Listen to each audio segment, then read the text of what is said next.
तो नमस्कार, traders diary में आपका स्वागत है। मंथली एक्सपायरी के एक दिन पहले किस तरह से आज बाजार पैन आउट करना चाहिए, उस पर हमारी नज़र जो है आज बनी हुई है।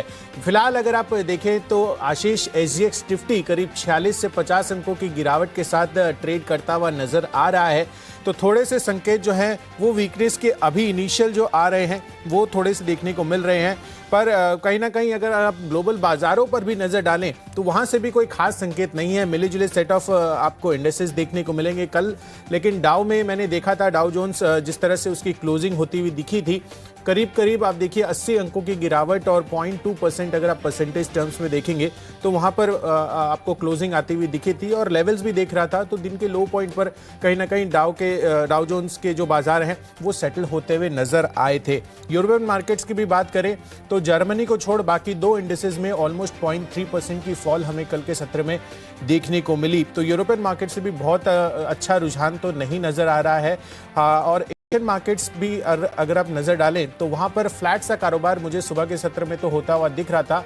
फिलहाल हैंगसेंग जो है करीब आधे % की तेजी के साथ कारोबार करता हुआ नजर आ रहा है। निकेई आप देखिए ऑलमोस्ट फ्लैट सा रुझान अभी वहां पर आ रहा है। ब्रेंट क्रूड की बात करें तो कल कच्चा तेल ऑलमोस्ट फ्लैट बंद हुआ था और इस बीच अगर आप स्पेसिफिकली SGX निफ्टी को देखें तो करीब 40 से 50 अंकों की गिरावट के साथ जो है अभी कारोबार करता हुआ नजर आ रहा है। तो कहीं ना कहीं जो ओवरऑल आउटलुक लग रहा है रेंज बाउंड मार्केट एक्सपेक्टेड है, पर हमारे यहाँ तो जो है मंथली एक्सपायरी है कल, तो देखना होगा कि आज के सत्र में किस तरह का रुझान जो है हमें ओवरऑल पूरे बाजार में देखने को मिलता है। आशीष, आप बताइए आप कैसे रीड कर रहे हैं इन सब क्यूज को और क्या है आज की रणनीति? बिल्कुल कुछ जैसा कि आपने बताया कि वीकली माफ कीजिएगा जो मंथली एक्सपायरी उससे एक दिन पहले बाजार में वॉलेटिलिटी ज़्यादा देखने को मिल सकती है। लेकिन अच्छी बात ये देखिए कि जो कैश के स्टॉक्स हैं वहाँ पर रिजल्ट भी ढेर सारे हैं और अच्छे रिजल्ट्स हैं, तो हमारे पास ऑप्शंस काफ़ी सारे हैं। लिस्ट तैयार करने में ज़्यादा मेहनत नहीं करनी पड़ी, लेकिन आज ऐसा लग रहा है कि कुछ शॉर्ट कॉल्स के साथ ज़रूर बाजार में जाना चाहिए। इनफैक्ट मैंने भी एक स्टॉक जो है शॉर्ट साइड पर चुना और काफ़ी दिनों के बाद मेरी लिस्ट में कोई स्टॉक ऐसा आया होगा जहाँ पर मैं शॉर्ट दे रहा हूँ। आप तो कुशल काफ़ी लंबे समय से कंटिन्यूस बिकवाली कर रहे हैं। तो चलिए फिर शुरुआत कर लेते हैं आज की लिस्ट के साथ। वैसे तो मैं समझ सकता हूँ कि आपका सेक्टर स्पेसिफिक रुझान कहाँ पे होगा और देखना इंटरेस्टिंग भी है। चलिए शुरू करते हैं कुशल फिर। बिल्कुल आशीष, तो चलिए हम शुरुआत करते हैं अपनी पारी की और कैश सेगमेंट में जो आज का मेरा पहला कॉल है वो है थर्मैक्स का। इसके नंबर्स आते हुए दिखे थे और आशीष बोल रहे हैं कि कैश सेगमेंट पर आपको ध्यान देना चाहिए। नंबर्स काफ़ी सारे कल भी आते हुए नजर आए हैं। पोस्ट मार्केट ये हफ्ता जो है अगर आप नतीजों के लिहाज से देखेंगे तो काफ़ी रिजल्ट हैवी आपको ये वीक लगेगा। तो थर्मैक्स आप देखिए कंपनी के जो नंबर्स आते हुए दिखे हैं काफ़ी शानदार दिख रहे हैं। 4.8% से मार्जिन 8.9%, लगभग 9% दोगुने होते हुए नजर आ रहे हैं मार्जिन। साथ ही कंपनी के मुनाफे में आप देखिए 40 करोड़ से बढ़कर 107 करोड़ पर यह आंकड़ा जा पहुंचा है। कल के सत्र में ऑलमोस्ट फ्लैट सी क्लोजिंग आपको इस स्टॉक में देखने को मिली थी। तो मुझे लग रहा है कि आज जो तेजी का रुझान है वो यहां पर साफ तौर पर नजर आ सकता है, क्योंकि नंबर्स जो है काफी बेहतरीन आए हैं। 7 रुपए प्रति शेयर का डिविडेंड का भी ऐलान किया है कंपनी ने। तो कैपिटल गुड स्पेस की कंपनी थर्मैक्स पर आपको नजर रखनी है। 1450 के लक्ष्य के लिए 1395 रुपए का आपको स्टॉप लॉस रखना होगा। आशीष, आप अपनी पारी की शुरुआत कीजिए। आपका पहला कॉल कैश सेगमेंट से। बिल्कुल कुशल, कैश का स्टॉक है मेरा ऑन मोबाइल। यहाँ पर आपको खरीदारी करनी चाहिए। दरअसल इससे पहले भी ये स्टॉक मैंने आपको बताया और उसके बाद हमने देखा था कि काफ़ी बढ़िया तेज़ी भी आई थी। उसके बाद कहीं ना कहीं स्टॉक में रडार से हट गया। अब कल के सत्र में अगर आप देखें तो काफ़ी बढ़िया वॉल्यूम्स के साथ स्टॉक में खरीदारी देखने को मिली थी और डेली चार्ट्स अगर आप देखेंगे तो बहुत शानदार है। आपको जो टेक्निकल स्ट्रेंथ है वो दूर से नजर आएगी। काफ़ी बढ़िया स्ट्रक्चर है, पैटर्न बढ़िया, इंडिकेटर्स भी इशारा कर रहे हैं कि अच्छी तेज़ी स्टॉक में देखने को मिल सकती है।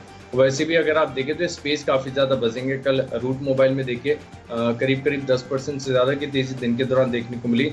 तो मैं मान रहा हूँ कि यहाँ पर भी आज एक बढ़िया मूव आपको देखने को मिल सकता है। 125 रुपये 60 पैसे के आसपास की जो है कैश में क्लोजिंग है। मेरा पहला लक्ष्य होगा 134। अगर ये पार हो गया तो इस स्टॉक में बड़ा तेजी, बड़ा उछाल देखने को मिल सकता है। 134 हो सकता है कि आज के आज ही हासिल हो जाए और हो सकता है कि कल तक भी आपको स्टॉक को होल्ड करना पड़े। 1 से 2 दिन का व्यू बनाकर आप इस स्टॉक में पोजीशंस ले सकते हैं। स्टॉप लॉस का भी ध्यान रखिए, 5 रुपये 60 पैसे नीचे, यानी राउंड पर 120 रुपये का स्टॉप लॉस लगा लीजिए। जब तक 120 के ऊपर बना हुआ है आप इस स्टॉक को कंटिन्यूसली होल्ड कर सकते हैं। स्ट्रेंथ काफी ज्यादा है, टेक्निकल इंडिकेटर्स भी यही इशारा कर रहे हैं। तो चलिए अब अगली कैटेगरी की ओर रुख करते हैं, वो है आज का फ्यूचर्स। और जो मेरी लिस्ट में एकमात्र सस्पेंस था शॉर्ट कॉल, वो खत्म करते हैं। एक ही स्टॉक में रडार पर आया था कुशल, वो है टाटा केमिकल, जिसका स्ट्रक्चर मुझे बेहद कमजोर लग रहा है। कल की सत्र में भी अगर आप देखते तो स्टॉक में गिरावट ही देखने को मिली थी। और कंटिन्यूसली जब से इस कंपनी के नतीजे है उसके बाद अगर आप देखें तो मोर और लेस स्टॉक गिरा ही है, कहीं ना कहीं हर ऊपरी तरफ से स्टॉक में बिकवाली आती है। और SGX निफ्टी फिलहाल अगर आप देखें तो थोड़ी बहुत तो गिरावट के संकेत दे ही रहा है। हालांकि ये भी हो सकता है कि गिरावट के साथ ओपनिंग दे उसके बाद बाजार में रिकवरी भी देखने को मिले, कुछ भी हो सकता है, वोलेटिलिटी काफी ज्यादा देखने को मिलेगी। लेकिन इस स्टॉक की जो कहीं ना कहीं टेक्निकल पैरामीटर्स हैं वो यही इशारा कर रहे हैं कि इस स्टॉक में गिरावट आएगी। 687 रुपए के लक्ष्य आप इसमें शॉर्ट पोजीशन लेंगे। 704 705 के आसपास की कैश में क्लोजिंग है। आप 715 रुपए का स्टॉप लॉस लगा लीजिए। बिल्कुल, तो फ्यूचर्स में टाटा केमिकल जो है वो शॉर्ट कर चलना है आज के लिए। तो चलिए मैं अपनी पारी की शुरुआत करता हूं और यहाँ पर जो कैश सेगमेंट का स्टॉक है थर्मैक्स वो तो मैंने आपको दे दिया, पर फ्यूचर्स में अब मेरा जो बड़ा डाउनग्रेड आ रहा है, इनफैक्ट मेरा डाउनग्रेड नहीं है पर कहीं ना कहीं मेटल स्पेस अगर आप देखें तो यहाँ पर अब क्रेडिट स्विस का जो है वो डाउनग्रेड आता हुआ नजर आ रहा है। और मुझे लग रहा है कि यहाँ पर आज आपको शॉर्ट का रुझान आप बनाकर चल सकते हैं, क्योंकि कहीं ना कहीं जो तर्क ये प्रेजेंट कर रहे हैं वो काफ़ी सिग्निफिकेंट है। और वो ये मान रहे हैं क्रेडिट स्विस की इन्होंने जो मेटल्स हैं उनकी price to book value relative to markets वो करीब 10 साल के हाई पर ट्रेड करती हुई नजर आ रही है। और जिस तरह से ये डिमांड सर्ज होता हुआ दिखा है, उन्होंने फंडामेंटली ये बताया है कि ये एक एक्सट्रीम इन्वेंट्री साइकिल है ना कि सुपर साइकिल, ऐसा उनकी तरफ से ये कमेंट्री आती हुई दिखी है।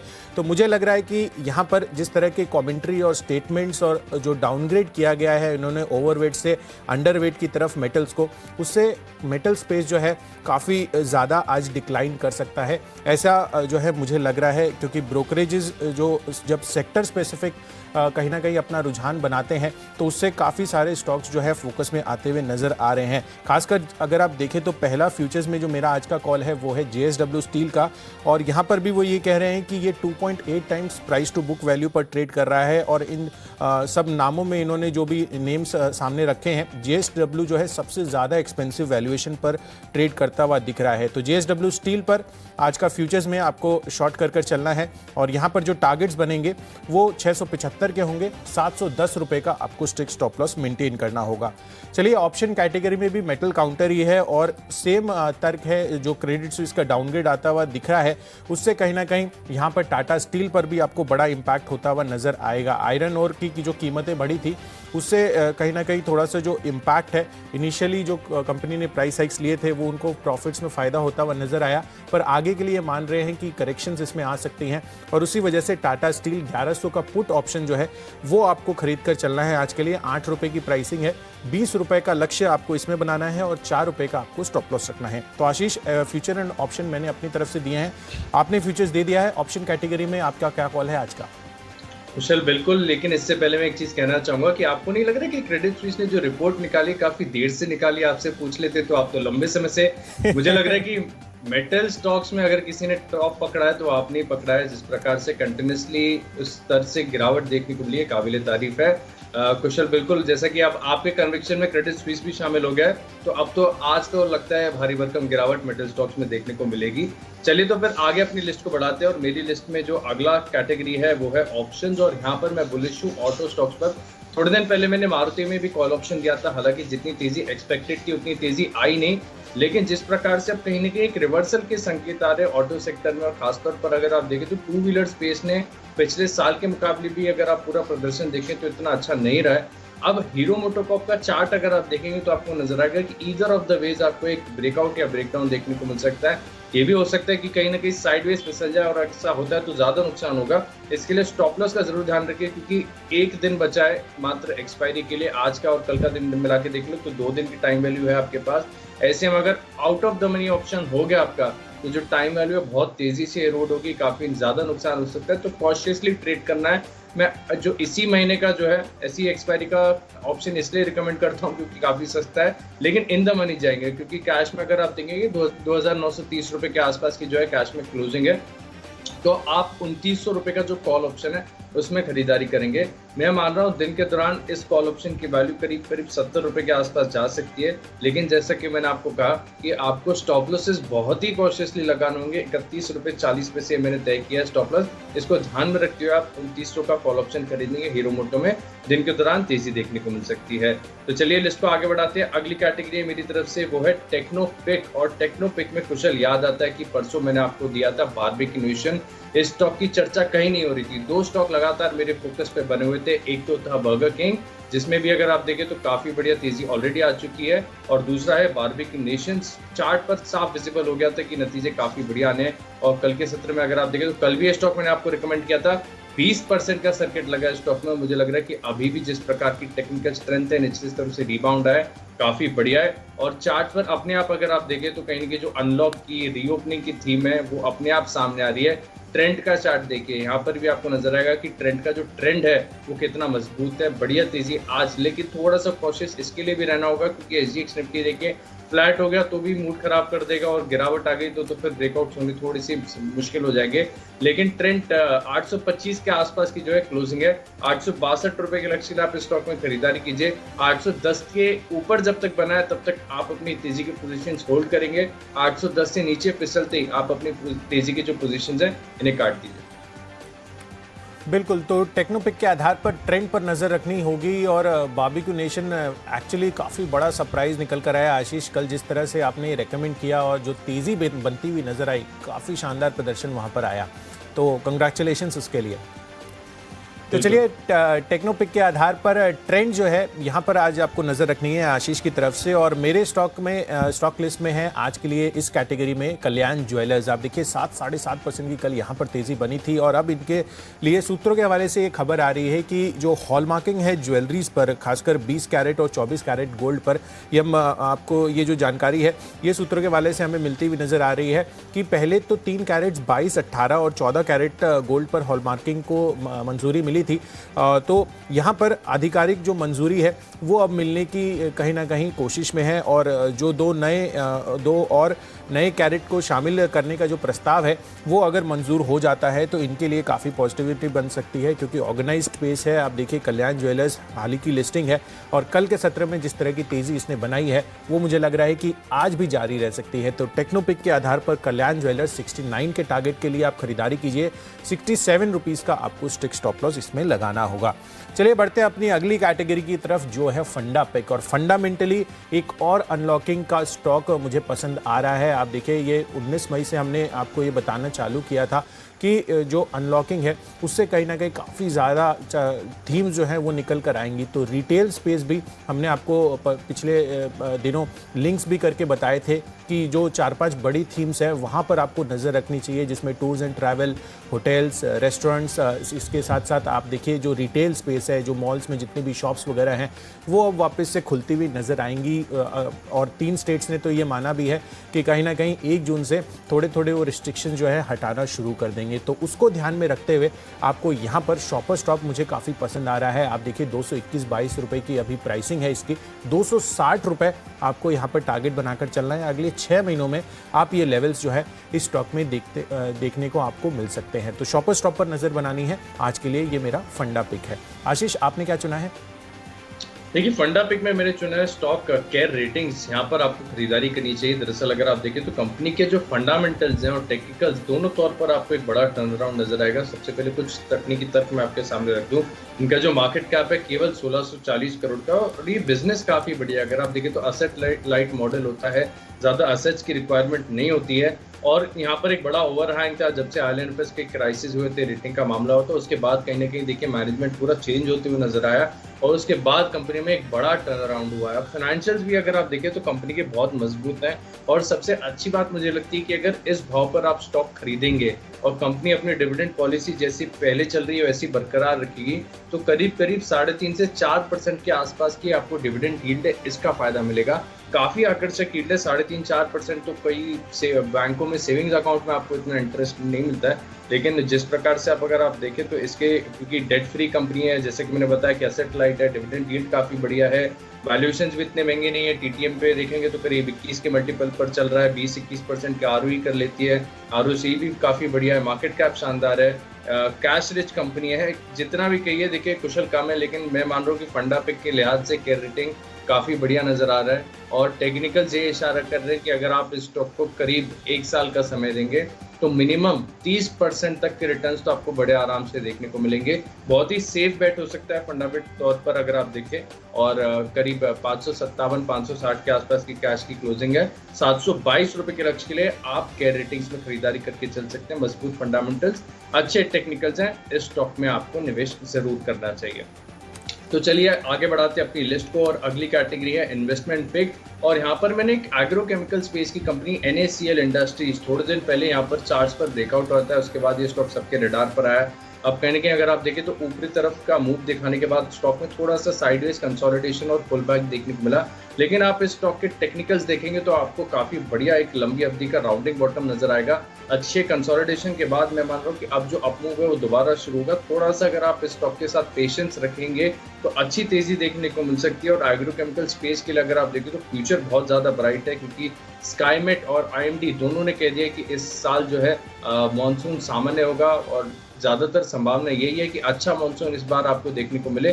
तो ऐसे में इन कंपनीज के लिए बड़ा बेनिफिट होते हुए नजर आएगा। 1 साल का समय देंगे तो आपको NACL इंडस्ट्रीज में करीब 70 रुपए तक के स्तर देखने को मिल सकते हैं। 70 पार हो गया तो फिर तेजी रुकेगी नहीं, काफी बढ़िया ब्रेकआउट देखने को मिलेगा। 51 के आसपास की क्लोजिंग है।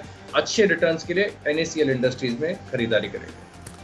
बिल्कुल, तो NACL इंडस्ट्रीज, इस पर आपको फोकस रखना है इन्वेस्टमेंट के लिहाज से। आशीष की तरफ से इन्वेस्टमेंट में मैंने स्टॉक चुना है भारत फोर्ज का। इनफैक्ट कल के सत्र में भी मैंने 2-3 पिक्स आपको चुनकर बताई थी, जहां पर आपको जो एक्सपोर्ट ओरिएंटेड कारोबार है कंपनी का, और खासकर जिनका भी US से काफ़ी अच्छी रेवेन्यू इनकी स्ट्रक्चर में आपको देखने को मिलती है।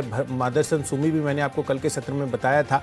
तो इन सब थीम्स पर अब आपको फोकस करना चाहिए, क्योंकि यहाँ पर अब हमें क्लियर कट इंडिकेशंस, खासकर US की अगर आप बात करें तो आप देखिए न्यूयॉर्क में उन्होंने अनाउंस किया था कि सितंबर ऑनवर्ड जो है पब्लिक स्कूल्स वो खुलते हुए नजर आएंगे। और 14 मई को CDC की तरफ से ये नोट जारी किया गया था कि जो फुल्ली वैक्सीनेटेड पीपल है वो लोगों को मास्क जो है पहनना है वो मैंडेटरी नहीं है। तो एक क्लियर कट इंडिकेशंस हैं कि जो प्री पैंडेमिक लाइफ है उस पे US और यूरोप जैसे जो नेशंस हैं वो लौटते हुए नजर आ रहे हैं। तो यहाँ पर आपको बड़ा फोकस अब बनाना है भारत फोर्ज, इसलिए क्योंकि US से आप देखिए करीब 36% इनका रेवेन्यू आता है और यूरोप से करीब 40% की रेवेन्यूज आते हैं। और कमर्शियल व्हीकल स्पेस की बात करें तो आप देखिए जिस तरह से इकोनॉमिक एक्टिविटी वापस से पटरी पर लौटती हुई नजर आएगी और ग्रोथ की रफ्तार जब पकड़ेगी तो इन सब स्टॉक्स के लिए जो डिमांड है वो काफ़ी सिग्निफिकेंटली बढ़ सकती है। तो अगले 1 साल के अवधि के लिए आपको यहाँ पर फोकस रखना है और करीब 800 रुपए के टारगेट्स आपको यहाँ पर भारत फोर्ज में देखने को मिल सकते हैं। बढ़ते हैं अपनी अगली 2 कैटेगरीज की तरफ, जिसमें पहली है खबरों के दम पर। और आशीष, आज खबरों के दम पर है या नतीजों के दम पर?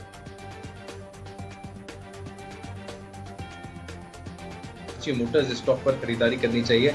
नतीजाएं, लेकिन इससे पहले बताना चाहता हूं कि 29 अप्रैल के आसपास मैंने स्टॉक आपको 375 के स्तर पर बताया था। फिलहाल 480 के पार चल रहा है, यानी उस स्तर से भी अगर आप देखेंगे मैंने निवेश के लिहाज से 535 रुपए का लक्ष्य दिया था। तो करीब अगर आप देखें तो ऑलमोस्ट 30% तक के रिटर्न्स देखने को मिल गए। हालांकि तेजी इससे ज्यादा थी, अब थोड़ा सा पुल बैक देखने को मिला, लेकिन इसका चार्ट का स्ट्रक्चर बहुत बढ़िया है। हमने डेली चार्ट पर जब यहाँ पर इनवर्स हेड एंड शोल्डर का ब्रेकआउट हुआ था तभी स्टॉक पकड़ा था। अच्छे फंडामेंटल्स है, मुझे स्टॉक अभी भी काफी पसंद आता है और मैं मान रहा हूँ कि 507 रुपए तक के स्तर आपको बहुत जल्द देखने को मिल सकते हैं। स्टॉप लॉस आपको अगर आप इंट्राडे बेसिस पर लगा रहे तो 470 का है, नहीं तो निवेश के लिए मुझे नहीं लग रहा है कि इसमें स्टॉप लॉस की आवश्यकता है। अब थोड़ा सा मैं आपको नतीजे भी इसके बता देता हूँ। पिछले साल केवल 2 करोड़ का मुनाफा था, इस बार 11 करोड़ का मुनाफा किया है। मार्जिन 11% थे, इस बार 16%। कामकाजी मुनाफा 102%, 27 करोड़ के आसपास है। टॉप लाइन में भी 43% का उछाल है। 1.5 रुपए का डिविडेंड भी दिया है। हिगाशी मोटर्स अच्छी तेजी देखने को मिलेगी। 507 रुपए के लक्ष्य आप स्टॉक में खरीदारी करेंगे। 470 स्टॉप लॉस का ध्यान रखिए।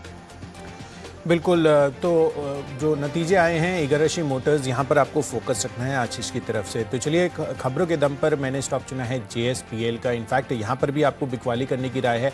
जिस तरह से ब्रोकरेज डाउनग्रेड आते हुए दिखे हैं क्रेडिट स्विस की तरफ से इंटायर स्टील स्पेस पर, उससे मुझे लग रहा है कि आज JSPL में भी आपको गिरावट देखने को मिल सकती है। और JSPL इसलिए भी क्योंकि काफ़ी हाई बीटा ये काउंटर है और इन्होंने क्रेडिट स्विस ने जो है इसको आउट परफॉर्म से बदल कर न्यूट्रल रेटिंग अब इसकी कर दी है। तो JSPL पर फोकस रखिए, यहाँ पर बिकवाली करनी है। JSW स्टील और टाटा स्टील मैंने आपको पहले बताए थे। JSPL तीसरा कॉल है मेटल स्पेस से, जहाँ पर आज आपको बिकवाली करनी है। 390 के टारगेट के लिए 412 रुपये का स्टॉप लॉस रखना होगा। चलिए अब बढ़ते हैं अपनी फाइनल कैटेगरी की तरफ, जो है माई चॉइस की। और माई चॉइस कैटेगरी में सबसे पहला कॉल है आज का मेरा HCL टेक का, जहां पर आपको बिकवाली करने की राय है। यहां पर दो दिग्गज ब्रोकरेज हाउस CLSA और क्रेडिट स्विस, उन्होंने जो है थोड़ी सी नेगेटिव कमेंट्री आती हुई दिखी है। इनफैक्ट CLSA ने तो अपनी फोकस लिस्ट से HCL टेक को बाहर किया है। साथ ही जो क्रेडिट स्विस है, उन्होंने HCL टेक का जो EPS रिवीजन किया है वो कमज़ोर EPS रिवीजन है, और कहीं ना कहीं इसका जो इम्पैक्ट है वो आपको इस स्टॉक में आज देखने को मिल सकता है। तो इस यहाँ पर बिकवाली करके चलिए 910 के टारगेट के लिए 951 रुपये का आपको स्टॉप लॉस रखना होगा। माई चॉइस कैटेगरी में अगले जो दो कॉल्स हैं वो खरीदारी के हैं, जिसमें सिप्ला पहला है। यहाँ पर जो मॉडर्ना कंपनी है वो भारत में सिंगल डोज वैक्सीन लॉन्च कर सकती है, ऐसा सोर्सेज बता रहे हैं। तो आपको यहाँ पर नज़र रखनी होगी, और सिप्ला के साथ इनकी बातचीत जारी है। तो इस वजह से आज सिप्ला फोकस में रह सकता है। 965 रुपये का टारगेट के लिए खरीदारी कीजिए, 925 का आपको स्टॉप लॉस रखना होगा। और आखिरी कॉल है टाइटन का। हॉलमार्किंग की खबर को लेकर जैसे मैंने आपको टेक्नोपिक के आधार पर कल्याण ज्वेलर्स सजेस्ट किया है, मुझे लग रहा है कि टाइटन में भी कल जिस तरह की तेज़ी बनी थी, यहाँ पर एक और अच्छी तेज़ी का मोमेंटम आज के सत्र में बनता हुआ नज़र आ सकता है। तो 1600 के पार आज ये स्टॉक जा सकता है। 1610 का टारगेट रखिए, 1550 का आपको स्टॉप लॉस रखना होगा। आशीष, आपने क्या चुना है अपने 3 कॉल्स माई चॉइस कैटेगरी में? देखिए, 3 में से 2 स्टॉक्स मैंने नतीजों के दम पर चुने। सबसे पहला लक्स इंडस्ट्रीज, लगातार ये स्टॉक मेरे रडार पर आ रहा था क्योंकि ऑल टाइम हाई के आसपास आ गया। मल्टी ईयर ब्रेकआउट स्टॉक पर देखने को मिला है, और कल के सत्र में भी अगर आप देखें तो तेजी काफी ज्यादा देखने को मिली। हालांकि नतीजे काफी बढ़िया हैं, टेक्निकल स्ट्रेंथ बढ़िया है, लेकिन एक ही रिस्क है कि नतीजों से पहले थोड़ा सा चल चुका है, तो प्रॉफिट बुकिंग की संभावना है। तो अगर आप इंट्राडे पोजीशन ले रहे हैं तो आप 2300 रुपये का स्टॉप लॉस लगाकर यहाँ पर खरीदारी कर सकते हैं। 2300 के नीचे फिसलते ही आप अपनी पोजीशंस को काट लीजिए। लेकिन मैं मान रहा हूँ कि आज भी करीब 3 से 4% की अपसाइड आपको इस स्टॉक में देखने को मिल सकती है। 2395 2400 रुपये के लक्ष्य है लक्स इंडस्ट्रीज में आप खरीदारी करेंगे। अगला स्टॉक है मेरी लिस्ट में ट्रांसपोर्ट कॉर्पोरेशन। यहाँ पर आपको खरीदारी करनी है। जैसा कि मैंने आपको बताया, नतीजों के दम पर स्टॉक को मैंने चुना है क्योंकि पिछले साल के मुकाबले जो है 81% मुनाफा बढ़ा है। मार्जिन में ज्यादा एक्सपांशन नहीं है, लेकिन कामकाजी मुनाफा 51% और टॉप लाइन में करीब 34% का एक्सपांशन देखने को मिला है। लॉन्ग टर्म स्ट्रक्चर चार्ट का अगर आप देखेंगे तो बढ़िया ही नजर आ रहा है। 327 रुपये का लक्ष्य होगा, 297 रुपये का आप स्टॉप लॉस लगा लीजिए। रिस्क एंड रिवॉर्ड के लिहाज से अगर आप देखें तो ट्रेड काफी फेवरेबल है। और आखिरी स्टॉक जो लगातार मेरी फोकस लिस्ट में बना हुआ है वो है बर्गर किंग। यहाँ पर आपको खरीदारी करनी चाहिए। कल ये स्टॉक हमने आपको बताया था, अच्छी तेजी वहां पर देखने को मिली थी, 4-5% का उछाल देखने को मिला था। मैं मान रहा हूँ कि इस कंपनी के अब नतीजे आ रहे हैं तो इससे पहले भी कहीं ना कहीं एक बाइंग सर्ज आपको देखने को मिल सकता है। और 158 रुपये जो कि लक्ष्य में आपको लगातार काफी दिनों से बता रहा हूँ वो अभी भी कायम है। 158 रुपये के लक्ष्य आप यहाँ पर खरीदारी करेंगे और 149 रुपीज 60 पैसे का आपको एक स्टॉप लॉस लगाना है। बिल्कुल, तो चलिए माई चॉइस कैटेगरी में आशीष ने भी अपनी सूची पूरी कर ली है। अब जितने भी स्टॉक्स हमने आपको बताए हैं जल्दी से अब उनका रिकैप कर लेते हैं। देखिए, कैश बेस से नतीजों के दम पर मैंने आपको थर्मैक्स खरीदारी की राय दी है। दमदार नतीजे यहाँ पर आते हुए नजर आए हैं। साथ ही क्रेडिट स्विस की तरफ से जो बड़ा डाउनग्रेड स्टील स्पेस पर आता हुआ नजर आया है, उसके वजह से कहीं ना कहीं आज इंटायर मेटल स्पेस में आपको गिरावट देखने को मिल सकती है। तो JSW स्टील, टाटा स्टील में आज आपको बिकवाली करके चलनी है। ऑप्शन खरीदना है टाटा स्टील का पुट ऑप्शन। और साथ ही कल्याण ज्वेलर्स एक ब्रेकआउट जो है यहाँ पर देखने को मिल रहा है। कल के सत्र में जो तेजी थी वो आज भी जारी रह सकती है। हॉलमार्किंग को लेकर खबर भी पॉजिटिव है ज्वेलरी स्पेस के लिए। शॉपर स्टॉप यहाँ पर खरीदारी करनी है। अनलॉकिंग थीम है। 6 महीनों की अवधि के लिए 260 के टारगेट आपको देखने को मिल सकते हैं। इन्वेस्टमेंट के लिहाज से आपको खरीदारी करनी है भारत फोर्ज में। जिस तरह से US और यूरोपियन यूनियन में आपको फिर से अनलॉकिंग होती हुई दिख रही है, उससे इनको काफ़ी बड़ा फायदा होता हुआ नजर आ सकता है। साथ ही JSPL आपको बिकवाली करनी है। इसके अलावा HCL टेक पर भी कहीं ना कहीं जो ब्रोकरेज की कमेंट्री है वो नेगेटिव साइड पर है। और सिप्ला और टाइटन 2 और स्टॉक है जहां पर आपको खरीदारी करनी है। और इन सब में जो मेरा बेस्ट पिक है आज के लिए वो है JSW स्टील का। क्रेडिट स्विस कह रहा है कि सबसे महंगे वैल्यूएशन पर अभी JSW स्टील ट्रेड करता हुआ नजर आ रहा है। और जो रिपोर्ट्स आई हैं उसकी वजह से मुझे लग रहा है कि यहाँ पर बिकवाली करके चलनी चाहिए। 675 का टारगेट आपको बनाना है, 710 का स्टॉप लॉस रखिए। तो चलिए, कैश का स्टॉक है ऑन मोबाइल। टाटा केमिकल्स के फ्यूचर में गिरावट देखने को मिलेगी। हीरो मोटोकॉर्प सस्टेनेबल तेजी के लिए तैयार हो रहा है। ट्रेंड काफी बढ़िया है। 862 रुपए के लक्ष्य लिए खरीदारी करेंगे। फंडा पिक है केयर रेटिंग्स। इन्वेस्टमेंट के लिहाज से NACL इंडस्ट्रीज में खरीदारी करेंगे। हिगाशी मोटर्स नतीजे दमदार है। Lux industries all time high पर चल रहा है। मल्टी ईयर ब्रेकआउट है, नतीजे भी बढ़िया है। ट्रांसपोर्ट कॉर्पोरेशन यहाँ पर खरीदारी करनी 327 रुपए के लक्ष्य लो। बर्गर किंग यहाँ पर भी एक ब्रेकआउट देखने को मिल सकता है। 158 से 160 रुपए के लक्ष्य आप इन स्टॉक में खरीदारी करेंगे। इन 10 स्टॉक्स में मेरा कन्विक्शन सबसे ज्यादा है बर्गर किंग में। मैं मान रहा हूँ कि यहाँ पर काफी बढ़िया रिवर्सल देखने को मिल रहा है और अच्छे वॉल्यूम के साथ कल खरीदारी देखने को मिली थी। 160 रुपए के लक्ष्य आप स्टॉक में खरीदारी करेंगे। बिल्कुल, तो चलिए हमने आपको रिकैप भी बता दिया है, पर कहीं ना कहीं बाज़ारों को किस तरह से आज ट्रेड करना चाहिए, मंथली एक्सपायरी के एक दिन पहले किस तरह का माहौल बनेगा ये देखना ज़रूरी है। ग्लोबल क्यूज़ जो है बहुत ज़्यादा संकेत नहीं दे रहे हैं, तो देखना होगा कि इस बीच आपको किस तरह से ट्रेड करना है आज की रणनीति के हिसाब से।